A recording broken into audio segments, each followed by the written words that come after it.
E hoje eu quero falar com você sobre o título da mensagem é Quanto tempo vai levar para que eu mude? Sabe, todo mundo, quando você recebe Cristo como seu Salvador, você começa a perceber coisas sobre si mesmo que não se alinham com a palavra de Deus. E um dos trabalhos do Espírito Santo que vem viver dentro de nós depois que nós aceitamos a Cristo é nos convencer do pecado. Isso é uma coisa boa, não é uma coisa ruim, não é para fazê-lo se sentir mal consigo mesmo. A intenção é fazer você perceber onde você está comparado com onde precisa estar. Não há ninguém que tenha recebido a Cristo. Sabe, é impossível que você não queira mudar se você acha que nasceu de novo, mas você não tem nenhum desejo de mudar ou de melhorar ou de ser mais como Jesus, então provavelmente você precisa voltar a estaca zero e se perguntar se realmente recebeu a Jesus. Mas acho que muitas vezes, ao invés de ser transformados no que a Bíblia diz que devemos ser transformados, que é a imagem de Jesus Cristo, acho que muitas vezes esperamos ser trasladados. Nós queremos de repente ir de um lugar para o outro, sabe? E se eu sou impaciente, aí eu oro e amanhã já sou paciente. Mas só tem duas pessoas na Bíblia que foram trasladadas, um foi Enoque e o outro foi Elias. Elias foi levado em uma carruagem de fogo e Enoque foi trasladado, pois ele andou com Deus, sabe? O resto de nós precisa passar por um processo de mudança e leva tempo, sabe? E nem sempre é fácil, às vezes é doloroso. E nós temos a palavra de Deus, e quando olhamos para a palavra de Deus, a Bíblia diz que é como olhar para um espelho. E nós vemos aqui a imagem de Cristo. E é isso que realmente nos convence de que, nossa, eu não sou o que Deus quer que eu seja. Agora, Colossenses 1,13 diz: Ele nos resgatou do domínio das trevas e nos transportou para o reino do Filho de seu amor. Então, nós somos trazidos do reino das trevas para o reino da luz. Isto acontece imediatamente quando você nasce de novo. Você vivia na escuridão e, de repente, agora você vê a luz. E você começa a ver coisas que você não via antes. E uma das coisas que você começa a ver são áreas onde você precisa mudar. No entanto, o pior erro que você pode cometer é começar a tentar mudar a si mesmo sem pedir a ajuda de Deus. É a graça, é o poder dele que nos transforma. Não conseguimos isso na nossa força de vontade. Agora, eu não estou dizendo que nós não temos que fazer nada, mas a questão é que você não pode fazer o que acha que deve fazer para mudar a si mesmo. Você precisa ouvir de Deus, esperar por ele, ouvir dele. E se ele te mostrar algo para fazer, então faça, mas se não, continue esperando por ele. E o que mais nos ajuda enquanto esperamos é a oração. Estar cada vez mais perto de Jesus, porque quanto mais tempo você passa com ele, mais você vai ser como ele é. Isto funciona até no natural. Quanto mais tempo você passar com uma pessoa, mais se tornará como ela ou começará a fazer as coisas como ela faz. É por isso que é muito importante que você passe tempo convivendo com as pessoas certas. Se você fica o tempo todo perto de alguém que murmura, reclama e resmunga o tempo inteiro, não vai demorar para que você esteja fazendo o mesmo. Mas se você estiver próximo de pessoas generosas, pessoas que são gratas, em pouco tempo vai adquirir esses hábitos. Me deixe dizer algo, Jesus é cheio de bons hábitos. Então, quanto mais tempo nós passarmos com ele, mais vamos nos tornar como ele. E você fala com Deus. Isto se chama oração. É só isso, apenas falar com ele e ouvir a resposta dele para você, e ele responde de muitas maneiras diferentes, principalmente através da sua palavra. Mas às vezes você fica com aquela vozinha lá dentro de você e você sabe exatamente o que você deve fazer. Então nós fomos trazidos do reino das trevas para o reino da luz, temos novos desejos, queremos ser como Jesus, mas precisamos confiar nele para nos mudar. Romanos 12, verso 2, nos dá uma boa descrição do que precisa acontecer. Diz: não se conformem com este mundo. Não sejam moldados conforme nem adaptados aos seus costumes mundanos e superficiais, mas sejam transformados. Vejam, não diz trasladados, mas sejam transformados ou mudados pela inteira renovação de sua mente. Então, antes de receber a Cristo, muitos dos seus pensamentos estavam errados. Os nossos pensamentos eram influenciados pelo mundo e pelos seus costumes. E agora, de repente, nós temos uma nova vida, somos novas criaturas em Cristo e temos novos objetivos. Nós queremos ser como Jesus. Mas antes que seu comportamento possa mudar, a sua mente precisa mudar. E a maneira para isso acontecer é estudando a palavra de Deus, ou ouvindo dela como você está fazendo nesse momento. A sua mente está sendo renovada enquanto você me escuta. Pelos seus novos ideais e nova atitude, para que possam provar por si mesmos, eu amo esta parte, para que possam provar por si mesmos qual é a boa, perfeita e agradável vontade de Deus. Em outras palavras, Deus tem um bom plano para você e você pode conhecer este bom plano, mas ele nunca vai acontecer na sua vida, a menos que você estude a palavra de Deus e passe tempo com ele e deixe Deus te mudar. Ele diz: tenham suas mentes renovadas para que possam provar. Então você pode ver a prova do bom plano de Deus para a sua vida. E eu posso te garantir, Deus mudou tanto a minha vida. Ele me mudou e mudou a minha vida. Mas eu venho caminhando com ele por 45 anos e estudando a palavra por 45 anos, e eu posso te dizer, eu não fui trasladada, mas eu passei e ainda estou no processo de ser transformada. Eu creio que Deus vai trabalhar conosco e nos mudar até o dia em que Jesus voltar para nos buscar. Então, se você não está onde queria estar, em vez de ficar chateado consigo mesmo, dê graças por não estar onde estava. Celebre o progresso que você já fez. E ore pelas coisas que precisam mudar. Em 2 Coríntios 3,18 diz: e todos nós... Eu vou ler na versão amplificada. E todos nós, com o rosto descoberto... Vou te explicar o que isso significa. Porque continuamos a contemplar na palavra de Deus como num espelho a glória do Senhor. E nós estamos constantemente sendo transfigurados ou transformados em sua própria imagem, na imagem de Cristo. Agora, por que diz aqui com o rosto descoberto? Bem, quando Moisés subiu ao monte para receber os 10 mandamentos de Deus, para receber a lei, quando ele desceu de lá, havia tanta glória no rosto de Moisés que ele precisou usar um véu sobre o seu rosto. Mas hoje nós vivemos na nova dispensação. Hoje temos uma nova aliança com Deus.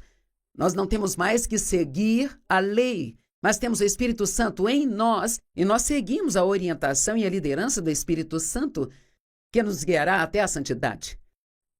E a lei era santa, e se alguém conseguisse cumprir toda a lei, teria vivido uma vida santa. Mas Deus deu a lei para provar ao homem que ele não conseguiria cumpri-la, que ele precisava de um Salvador. Sabemos que precisamos de um Salvador e recebemos a Cristo como nosso Salvador. Mas quando você lê a palavra de Deus, você precisa fazer isso com o rosto descoberto. Em outras palavras, você não pode ler isso como uma lei.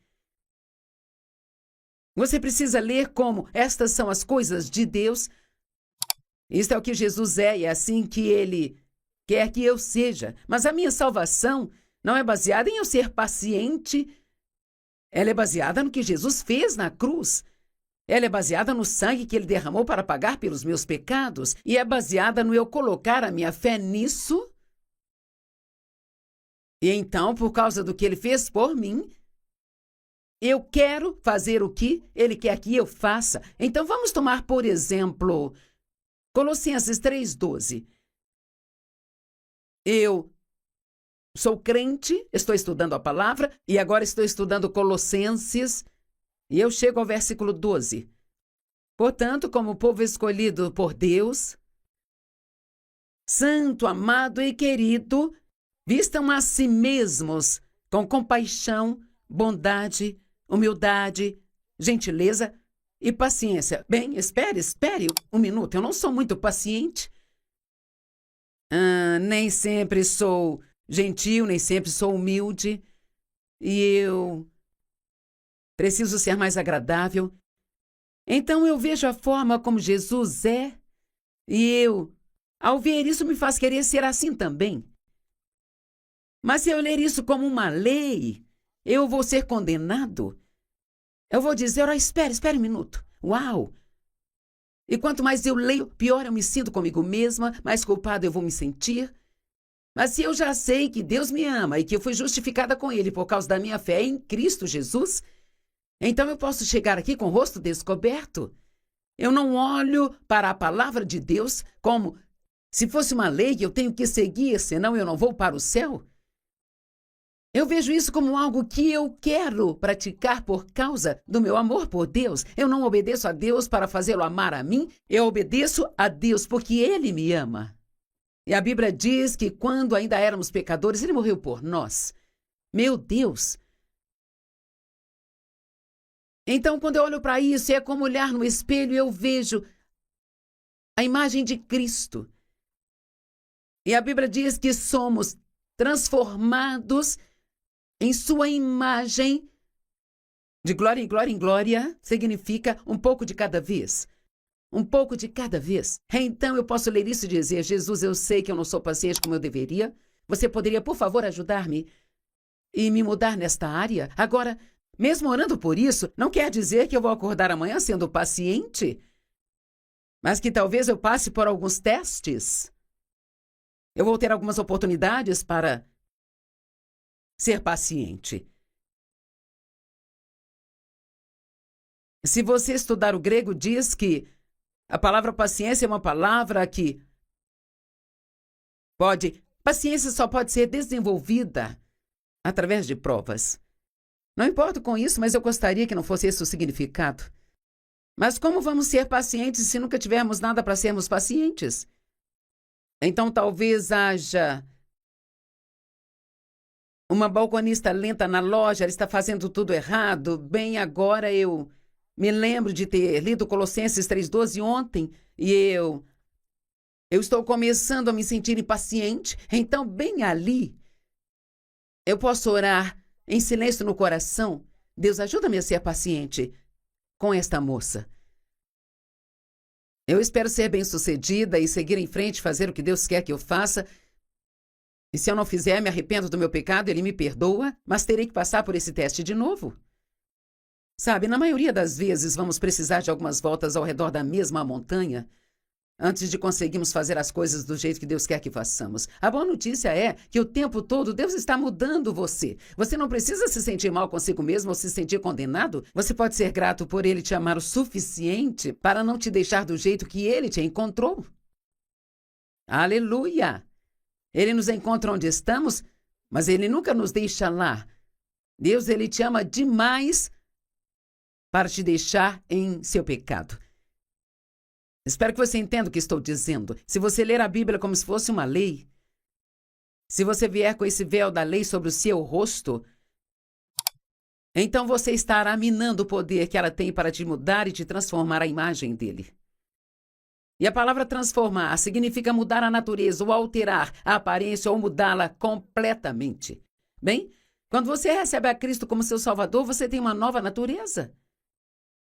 Você é trazido para fora do reino das trevas para o reino da luz. E você é transformado no seu homem interior, no seu espírito. Sim, você é transformado. E de certa forma, uma vez que você nasce de novo e recebe a Cristo como Salvador, é quase como se uma guerra começasse dentro de você, porque agora o seu espírito quer algo e a sua carne ainda está acostumada com seus velhos hábitos e ela ainda quer fazer as coisas da forma antiga. E haverá coisas depois de você nascer de novo que te fará mal quando as fizer, mas antes disso não te incomodavam, sabe? Porque agora você não está mais nas trevas, você está na luz. E ser trasladado significa ser levado para um outro lugar. Ou ir para o céu sem experimentar a morte natural. E só 2 pessoas passaram por isso. estar em um lugar e de repente estar em outro lugar. Mas Deus tem um processo sobre como Ele nos muda.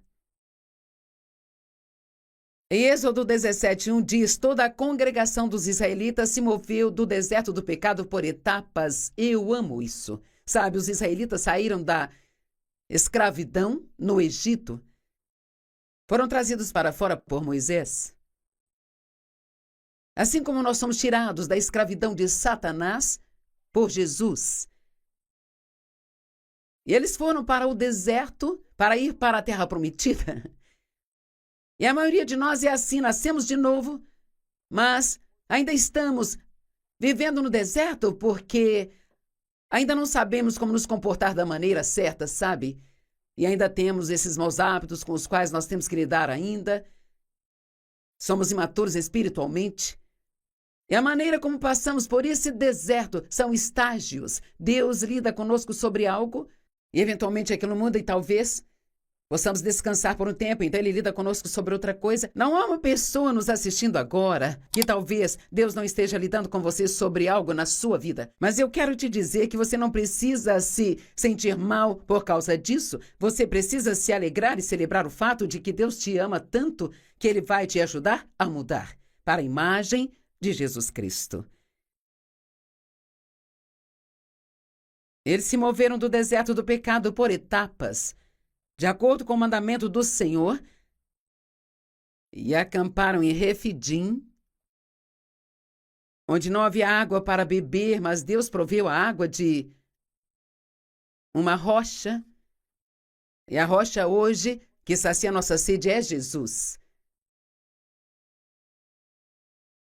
Eu amo aquele verso de Deuteronômio 7:1 e 2, que diz: quando o seu Deus te levar para a terra que estão entrando para possuir, e tiverem expulsado de diante de vocês as muitas nações, os heteus, os gigazeus, os amorreus, os cananeus, os ferezeus, os heveus e os jebuseus, podemos dizer que são os vizinhos mal-humorados zeus, os maus chefes zeus, a pobreza zeus. Todos temos a nossa cota de eus, que são os inimigos.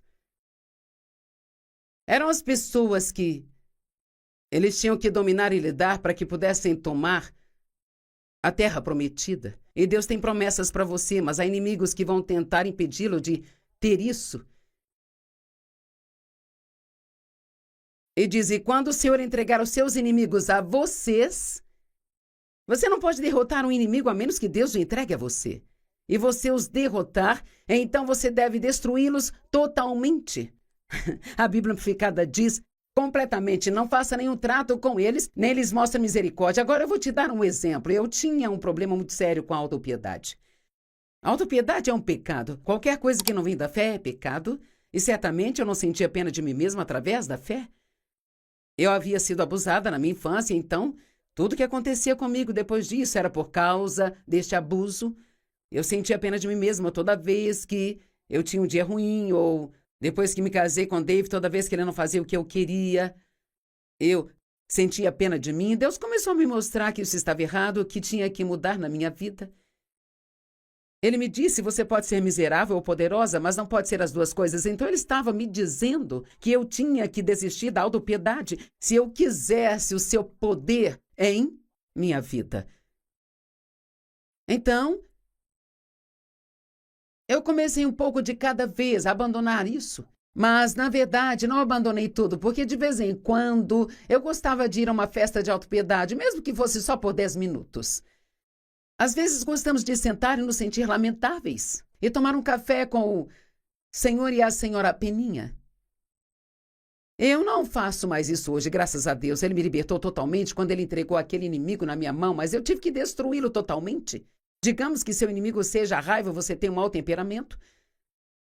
Bem, de pouco a pouco você vai progredindo e vai ficando cada vez melhor o tempo inteiro. Mas você não pode flertar com a raiva, nem simplesmente pensar: eu vou ficar bravo com raiva por 3 ou 4 dias, depois eu superarei. Não, toda vez que Deus te convence, você precisa dizer: Deus, me ajude a abandonar isso. Sei que isso não é algo que você quer que eu faça. Quero fazer o que você quer que eu faça. Eu quero ser o que você quer que eu seja. Gosto desta coisa de destruir completamente. Você não pode flertar com o pecado e esperar vencê-lo. Você deve destruí-lo totalmente. E às vezes é um processo lento causado principalmente pela teimosia da nossa carne. Em 1 Pedro 5,10 diz: e depois de ter sofrido um pouco, o Deus de toda a graça vai te libertar e fazer de você o que você deve ser. Bem, nossa, eu gostaria que a palavra sofrer não estivesse aqui. Eu prefiro não sofrer. Prefiro não esperar. Eu realmente gostaria de ser trasladada. Gostaria de ter um problema com a raiva em um dia e reconhecer e dizer: Deus, liberte-me desta raiva, e daí nunca mais ter um problema com ela. Mas ainda tenho oportunidades de ficar com raiva. Sabe, ainda fico irada, e a ira não é pecado. É o que você faz com a ira que se torna pecado. A Bíblia diz: não deixe o sol se pôr sobre a sua ira. Eu fiquei irada com alguém há 2 semanas atrás, e sabe quanto tempo isso durou? Talvez uns 10 minutos. Porque eu já sei das coisas, eu sei que não é assim que Deus quer que eu viva. Eu sei que isso só vai me ferir. A Bíblia diz que quando estamos com raiva, não devemos dar ao diabo esse tipo de abertura na nossa vida. Na verdade, tudo que Deus nos diz para fazer na palavra serve para nós, não é para as outras pessoas, é para nós mesmos. Sou eu que se machuca quando fico com raiva. Sou eu que me machuco quando eu perco o dia inteiro sentindo pena de mim mesma. Sou eu que me machuco não sendo gentil com as pessoas, porque colhemos o que plantamos. Se eu oferecer misericórdia, também vou receber misericórdia. Se eu for gentil com as pessoas, então vou receber bondade quando eu precisar. Entenda que você não pode livrar a si mesmo, tem que esperar em Deus. E sobre essa coisa de sofrer. Depois de ter sofrido por um pouco, o Deus de toda a graça vai te libertar e fazer de você o que você deve ser. Eu acho que o sofrimento vem desde o momento em que percebemos que temos um problema, até que Deus realmente nos livra daquele problema. Porque quando sei que algo está errado e não consigo me livrar daquilo, então eu sofro na minha carne, porque eu realmente quero ser o que Deus quer que eu seja. Isso é algo bom? Ele gosta disso. Acho que a espera também nos ajuda a saber que não conseguimos livrar a nós mesmos e temos que esperar nele, e que sem ele não podemos fazer nada. Você não pode mudar a si mesmo, não pode fazer de si mesmo o que Deus quer que você seja. Você pode orar e pedir a ele que te ajude. E quando ele o fizer, você pode lhe dar toda a glória. Você pode estudar a palavra, pode orar, pode ter comunhão com ele, pode fazer qualquer coisa que ele te pedir para fazer, mas você não consegue mudar pelo seu poder. Ou obras da carne. Tem que ser a obra de Deus em nossas vidas, não as obras da carne, que é a nossa energia sendo gasta tentando fazer o trabalho de Deus. Mas a graça é o poder de Deus disponibilizado a nós, nos ajudando a ser o que Ele quer que sejamos. Deus nos transforma, mas Ele faz de pouco a pouco, de glória em glória. E sabe qual é a boa notícia? Você pode desfrutar sua vida enquanto Deus está te transformando. Agora, tem uma coisa que você precisa fazer. É não desistir. A palavra continuar é encontrada na Bíblia em vários lugares diferentes.